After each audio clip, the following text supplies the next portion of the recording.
Good evening, members and colleagues. On behalf of BSL, I welcome you all to this Good Earth Commune webinar series. I'm happy to host this webinar on behalf of BSL. My name is Parag Merchant.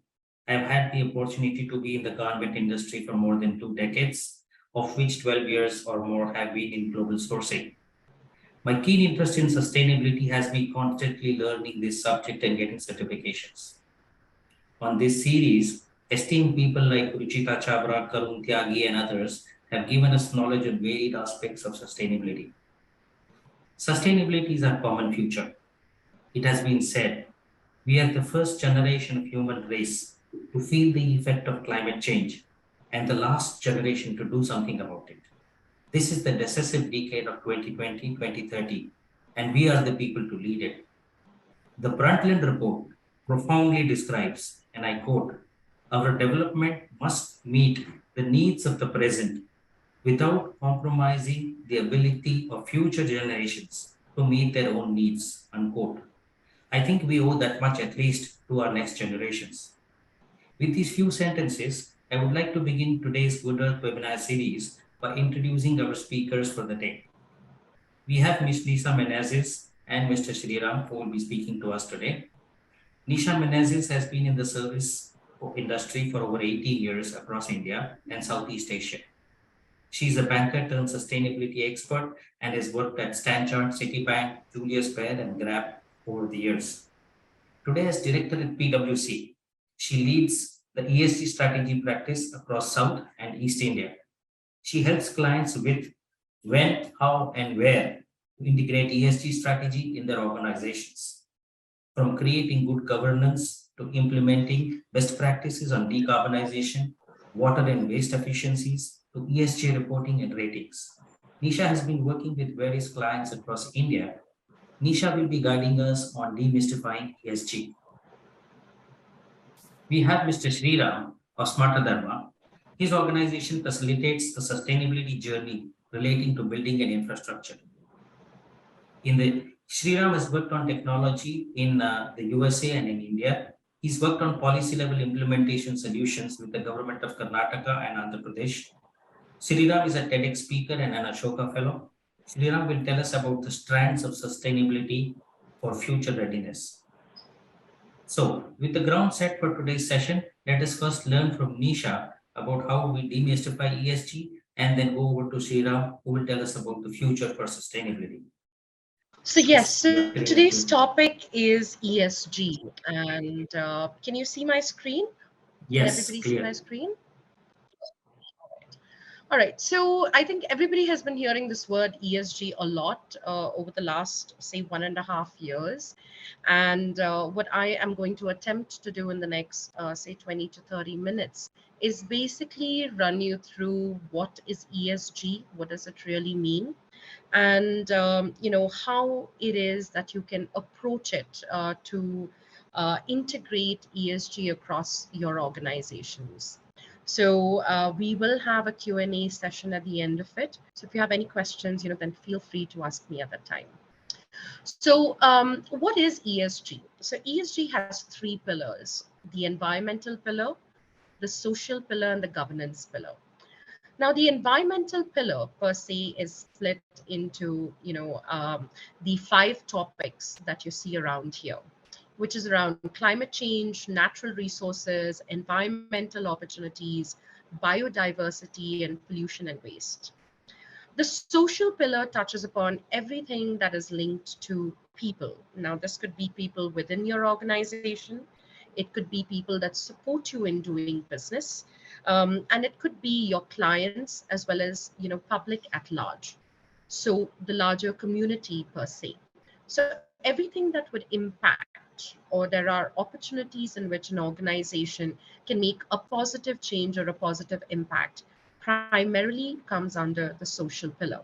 So which is why you will see topics like human capital, social opportunities, your tax contribution, which is a huge social contribution that companies make, as well as the safety of your product that you put out in the market. The governance pillar has 2 broad themes. One is your management the right management in the right position? Are they capable leaders? Are they diverse leaders? By diversity, I mean, is there a fair mix of men and women? Do they come from different backgrounds? And to help navigate through challenges that any organization would face. So, one is focused entirely on the management per se. The other part of governance, which we have, is focused on how does your organization then, integrate ESG or drive through the right policies and the right governance and behavior in their processes through their policies. And is there a two-way communication between different stakeholders through your grievance mechanisms? Now, all of this indicates that, a company is being ethical, they have the right policies, people are being trained on the ground on how and what, and how they should be behaving when they engage in business, when they're part of your organization. Now, there are under each of these broad headers, there are around 40 to 41 material topics that we drill down into. And every organization needs to focus on this based on their priorities and based on the sector in order to be ESG, positive or impactful as an organization. So ESG is not just about good intentions, right? It's not a philanthropic effort. It is not your CSR. This is not about just making a positive impact. This actually has business value. So on the right hand side, you will see the pillars that I just laid out.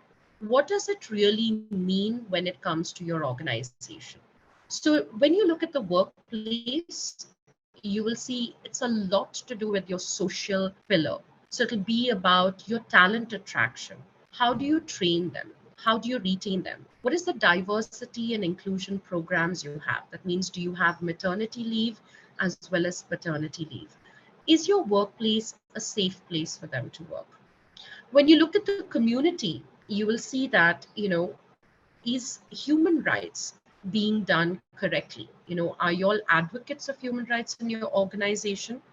Are your plants, your factories, the way you treat people within the organization, as well as outside, is that being done for the betterment and upliftment of your local community? Are your CSR programs aligned to the needs, based on what your local communities need and not what your chairman or your management is saying? That is what ESG is. When you look at the environmental pillar, it will be a lot around waste management. How are you utilizing textile waste? How are you utilizing textile waste? How are you bringing it back into your production? What are the kind of chemicals you're using? How much energy you use? Are you moving to renewable energy, or are you still using fossil fuel or coal or heat-based fuel to run your factories? And are you actually preserving the biodiversity of the land around you, or are you building more and more plants and reducing the green footprint around your communities? When it comes to the marketplace, ESG transforms into, are your products responsible? Are the dyes that you use, not detrimental to people? Is your supply chain built solidly so that even if we go through another COVID, it is resilient? Your production does not get disrupted, and your clients are not, or your customers are not impacted by it. So, and the most important thing that's coming up in the textile and the apparel sector is around responsible marketing. So the labeling that you put on your clothes that you sell or you produce, are they actually what you say it is? And is this certified by a third party? So these are the things that come into what is ESG within an organization like yours. And what is the outcome that you can actually derive out of this? What we have seen in the market today is that ESG actually drives better performance of an organization. If you were to manage all of the things on the right hand side well, then you would not be paying too high an insurance or a premium whenever there is a mishap or an accident on your shop floor. If you were doing all of the things right on the right hand side, then your reputation and ratings would continue to flourish, and your brand and your entity would actually benefit from it, because there is no adverse news hitting the market, either when to do with management or to do with your workplace or to do with the people. So it would be run ethically and responsibly. An interesting thing that we've seen change in the last few years is that when an organization approach well and they have clear metrics to guide their performance and track it, they can actually go to banks today like SBI or HDFC or HSBC and actually access finance and raise capital that is at least um, 10 to 50 bips or 70 bips sometimes lower than what it is in the market, because there are investors constantly looking at sustainable companies to invest in, sustainable ideas to invest in, and that's where ESG comes in.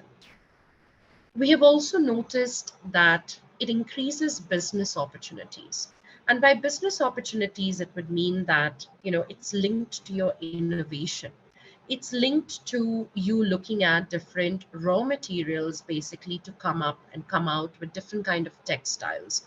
Now, this is done primarily from a business perspective, as well as ensuring that there is longevity to your price sensitive. So if there are certain raw materials that are becoming expensive, then your business team might look at how do we reduce the cost, how do we innovate, and how do we come up with a new business opportunity or a new textile perhaps that we can launch in the market in order to continue putting out garments. And the last thing and most important thing is our organizations are made of people. So as you start interacting with the younger generation today, you will notice that they want to work in a company that is purpose led. They want to be part of the larger picture, something positive.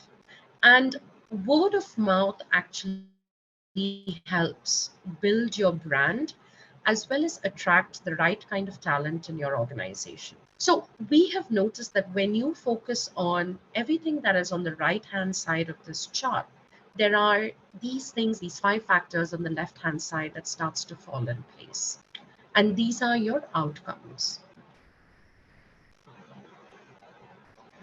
So where is ESG really picking up? Where are we, why has this become such a hot topic, and where are the drivers from? So PwC did a survey to ask, what do you think? We asked consumers, we asked business leaders and employees, and we said, tell us, what do you think we should be focusing on? And what do you think ESG, what are the key levers that companies need to make when it comes to this? You will see that 76% of consumers said that if an organization that they're buying from does not treat the environment or their employees or their communities well, they will actually stop buying, or they will buy less and less from that company. That's what your consumers are saying today. So if you look at the middle chart that we have, you will see in pink, we have consumers that we've listed out. In yellow are employees. And this is, a split between, you will see that there is a close correlation between how employees react as well as how consumers react. Whether it comes to the environmental norms of a company, the social pillars of a company, social pillars of a company, or the governance pillars of a company. On the other hand, business leaders believe and they see that, energy, the world is changing. In the next 5 to 10 years, there will be they have said that the way they do business today is not going to continue. Something has got to give. And they believe that ESG has become very, very important and integral to the way they run their organizations today.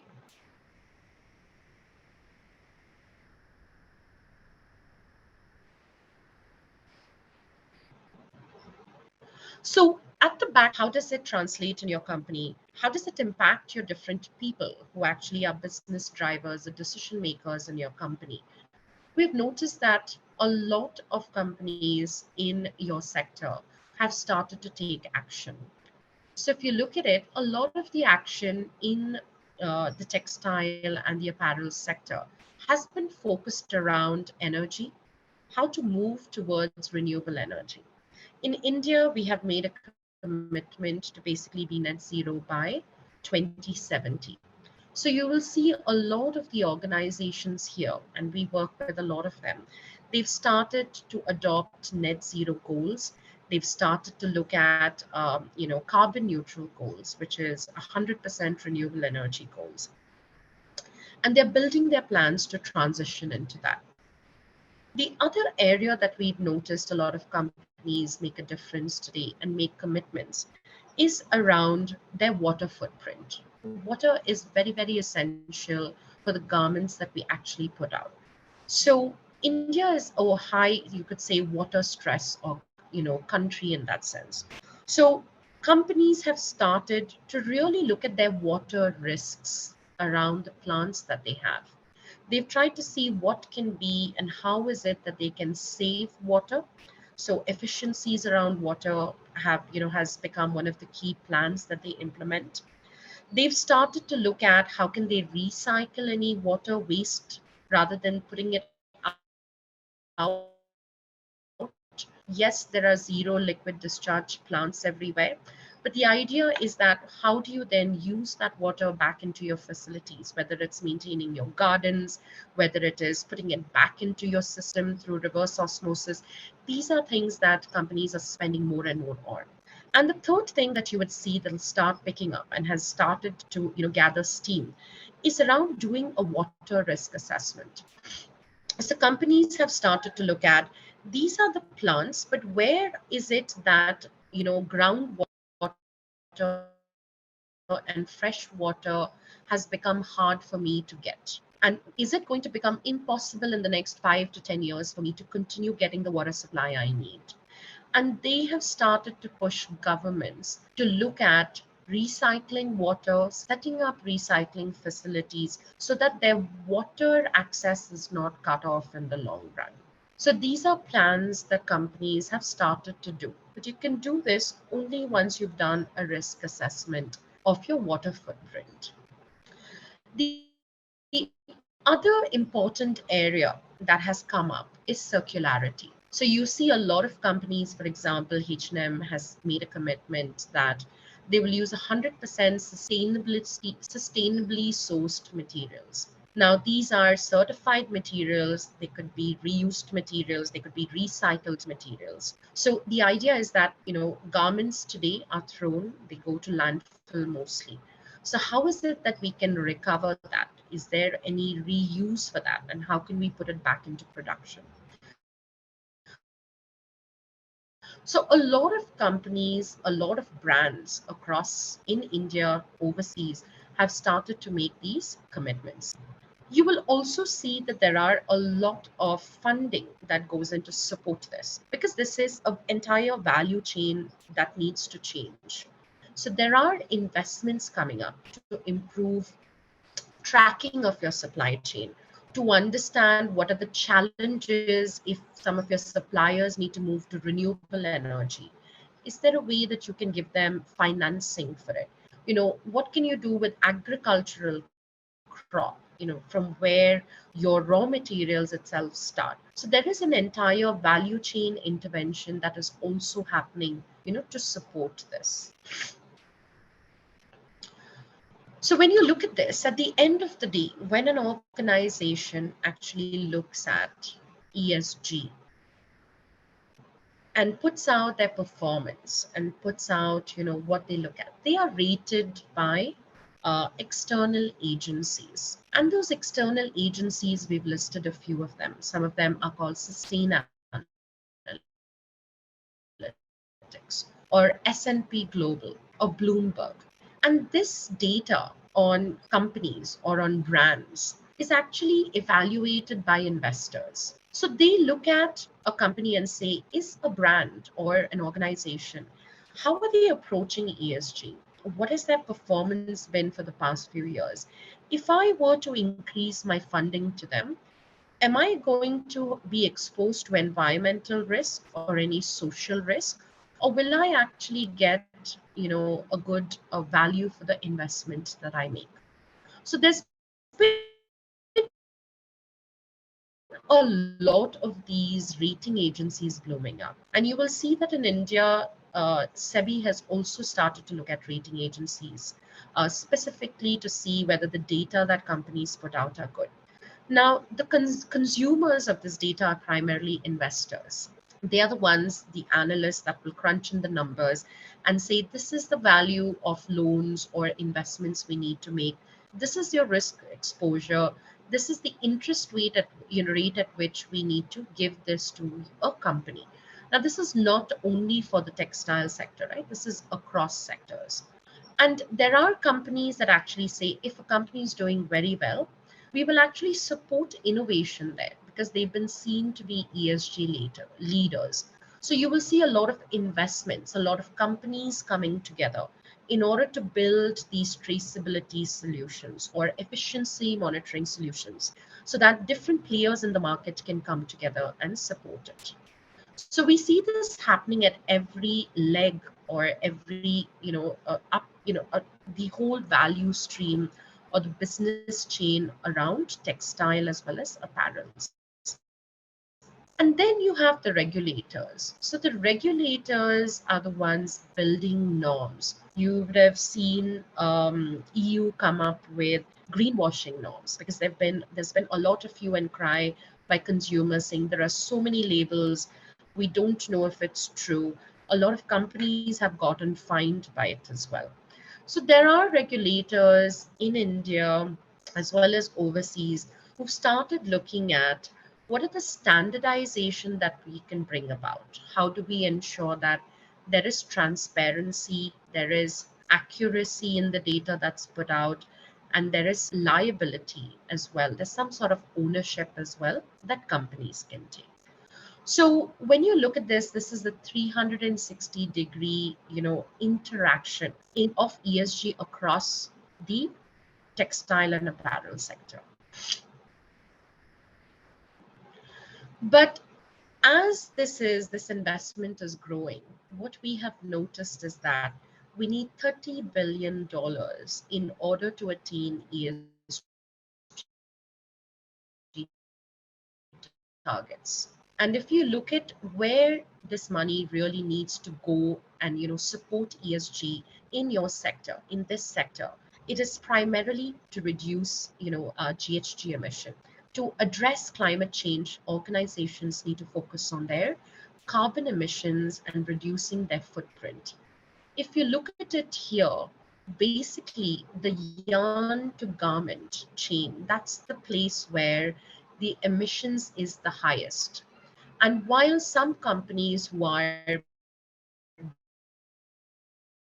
brand companies, who might say, I only buy textile, you have an opportunity to influence that change and say, I have chosen to be a net zero company. I want my suppliers to align to it. So you do have that option as well as you can say the ability to drive change and help this entire value chain become more carbon efficient in that sense.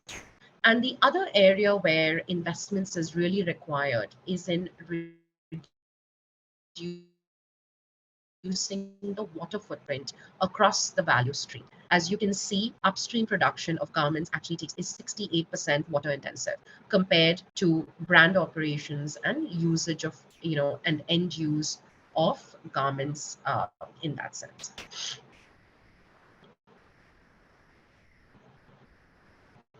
Nisha, So, yes. Sorry, you will have 5 more minutes to complete this. We have to then move to the next speaker. Yes, I will be quick. So Okay, I will jump through the slide and basically say, so where are the ESG risks that that we need to sure. focus on as organizations? So we need to focus on data transparency, we need to focus on pollution and waste, we need to focus on ethical labeling as an organization, we need to focus on collection and recycling, and ensuring that bottlenecks are addressed. So these would be the key topics that organizations would have to focus on. So what happens if you do not actually focus on ESG? And what we've witnessed is, and the ones that you see in red are about this sector. We have seen that companies have been fined, that there are lawsuits that have been brought upon them. There's class action lawsuits that have come up. There have been companies that have been asked to stop putting certain labels on their products. So it is imperative that before this happens, that companies stop, have a look at how they're running their operations, look at their ESG, and then basically come up with how will they tackle this and what will they do. But where do you begin? As in, how do you start this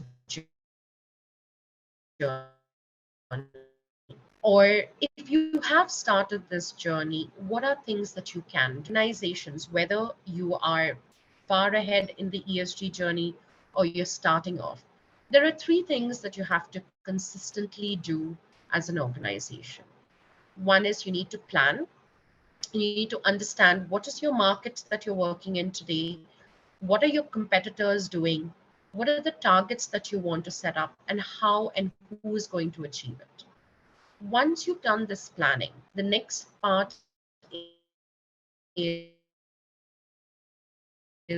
acting on it. So the acting is on your targets. How are you going to achieve it? Looking at your policies, looking at your implementation roadmaps, if you want to be net zero, for example, or you want to drive circularity in your organization.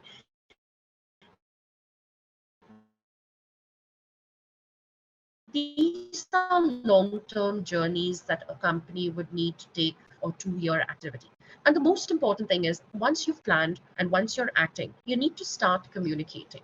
Because today, in India especially, we do not communicate enough. We are not transparent enough.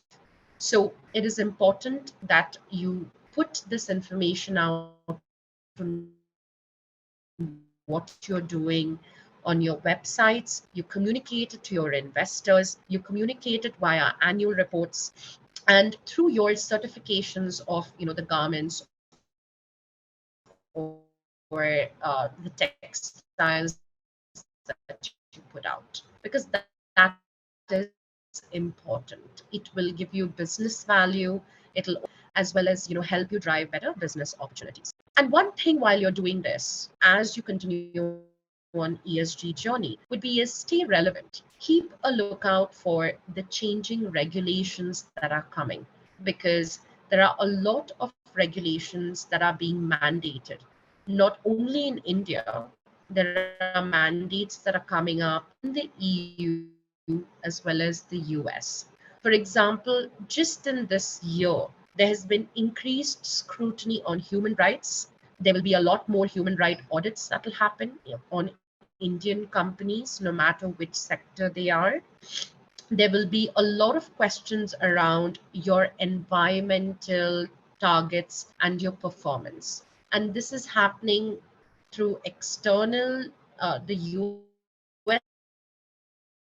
and EU putting pressure, as well as helping you drive better business opportunities. And one thing while you're doing this, as well as India themselves coming up with the BRSR, where there are these mandates that have come about that focuses on the environmental pillar and the social pillar. So these are the two things that I would actually leave you with when it comes to ESG. Thank you so much.